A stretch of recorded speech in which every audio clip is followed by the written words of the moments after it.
Oke, mari kita bedah sebuah kisah yang dimulai dari keluhan sepele seorang streamer, tapi akhirnya ngebuka kotak Pandora yang isinya tipu daya, kebohongan, dan salah satu drama paling aneh dalam sejarah internet. Ini dia kasus Hara Yuryur. Jadi, semuanya itu berawal di awal tahun 2026. Waktu itu, seorang streamer bernama Akazuki Maya ngeluh kalau dia dilecehkan sama seseorang yang namanya Yuryur Hara. Caranya, lewat donasi spam. Tapi ini bukan donasi biasa loh. Bayangin deh, dia terus-terusan ngirim donasi kecil, senilai 1 gorengan doang, tapi diulang-ulang, cuma buat ganggu. Iseng yang bener-bener nyebelin. Nah, dari sini kan langsung muncul pertanyaan besar yang jadi inti dari pembahasan kita. Siapa sih sebenarnya orang ini?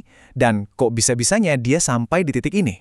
Untuk bisa ngertiin situasinya, kita harus flashback dulu nih. Kita mundur ke tahun 2024, di mana kita bakal ketemu sama orang di balik nama ini. Seorang kreator konten yang waktu itu dikenal sebagai Hara Yuresa. Jadi, dia ini bukan sekedar troll biasa. Di komunitasnya, dia itu sosok yang populer banget, bahkan sampai dipuja-puja. Kenapa? Karena video kimianya yang dianggap edgy, tapi katanya sih edukatif. Persona utamanya yang paling nempel, dia itu penggemar garis keras VTuber Mai Kaneko. Nah, kombinasi aneh inilah ahli kimia edgy plus fanboy VTuber yang bikin dia punya banyak banget pengikut setia. Statusnya sebagai idola ini makin kuat waktu dia jadi pahlawan dalam sebuah konflik online yang super dramatis. Tapi, tunggu dulu, ceritanya nggak sesimpel itu. Tiba-tiba, muncullah satu akun bernama Rere Amalia Junita. Akun ini digambarkan sebagai sosok boomer yang sangat religius, benci banget sama VTuber, dan juga benci sama konten kimia. Pokoknya paket lengkap musuh bebuyutan si Hara. Si Rere ini memulai kampanye buat nge-report massal akunnya Hara biar kena ban. Udah bisa ditebak kan, para penggemar Hara langsung ngamuk. Mereka pasang badan, mati-matian ngebela idola mereka, dan akhirnya mengubah Hara jadi semacam martir, pahlawan yang terzolimi dan berjuang melawan sensor. Nah, disinilah plot twistnya. Muncul sebuah teori yang gila banget. Gimana kalau si Rere Amalia Junita ini sebenarnya nggak pernah ada? Gimana kalau dia cuma rekayasa? Dan ternyata bukti-bukti yang mendukung teori ini kuat banget. Si Rere ini kok ya cuma nyerang VTuber yang ada hubungannya sama Hara.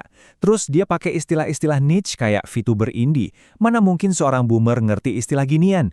Yang paling mencurigakan, akun Rere dan Hara sering nonaktif di waktu yang sama. Dan gaya detik mereka mirip banget. Ini sih taktik manipulasi alias social engineering tingkat dewa.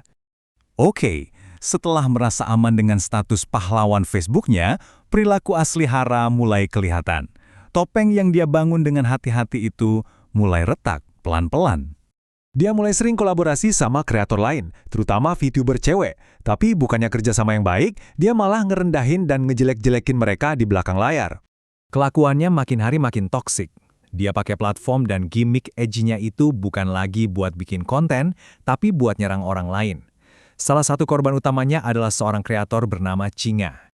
Akhirnya bom waktu itu meledak juga. Ironisnya, justru komunitas VTuber yang tadinya jadi sekutu terkuatnya, yang akhirnya berbalik badan dan membongkar semua boroknya di depan publik. Status pahlawan palsu yang dia bangun sendiri itu hancur lebur seketika. Jadi gimana nasib si pahlawan Facebook ini setelah semua dramanya terbongkar? Apa yang terjadi sama dia? Transformasi finalnya ini mungkin adalah bagian paling absurd dari keseluruhan cerita. Bener-bener di luar nalar. Ya, kutipan ini bener-bener merangkum semuanya. Dia jadi bahan lelucon di Reddit. Seorang fanboy yang udah kadung malu, akhirnya cuma bisa bikin konten eksperimen kimia sambil pakai kostum VTuber yang dia idolakan. Dari kreator yang dipuja, jadi bahan tertawaan. Penting buat dicatat, konten edgy-nya ini nggak berhenti di drama internet aja. Akibatnya benar-benar terasa di dunia nyata. Dia diduga bikin konten tutorial zat terlarang, yang akhirnya bikin rumahnya digerebek polisi, alat-alat labnya disita, dan dia jadi tahanan rumah. Ini serius banget. Oke, setelah ngikutin semua drama gila ini, pertanyaannya adalah, apa sih pelajarannya? Apa yang bisa kita ambil dari kisah yang super aneh ini? Kisah ini udah kayak studi kasus yang sempurna.